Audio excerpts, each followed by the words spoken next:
Kepala BPBD Sumsel Iriansa menegaskan, BPBD mengoptimalkan pemantauan karhutla melalui akses udara di wilayah Sumsel.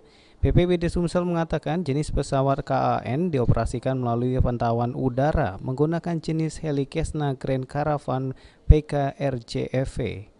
Heli ini hanya digunakan untuk melakukan pemantauan dari udara, karena sejauh ini Iriansa menyampaikan untuk pemantauan darat masih efektif, namun heli ini dioptimalkan untuk memantau kondisi lahan yang sulit terjangkau Satgas Darat, di mana dari pantauan patroli udara akan langsung dilaporkan ke tiap posko wilayah yang berdekatan dengan lahan tersebut jika ada potensi titik api yang harus segera dipadamkan.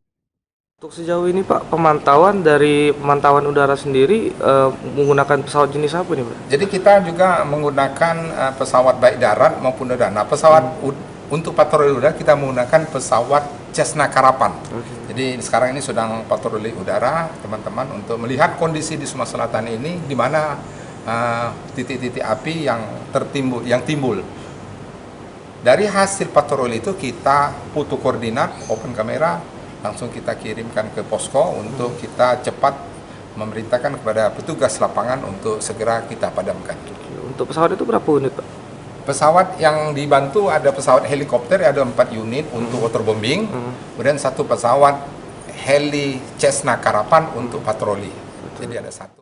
Ade Sunandar, PAL TV.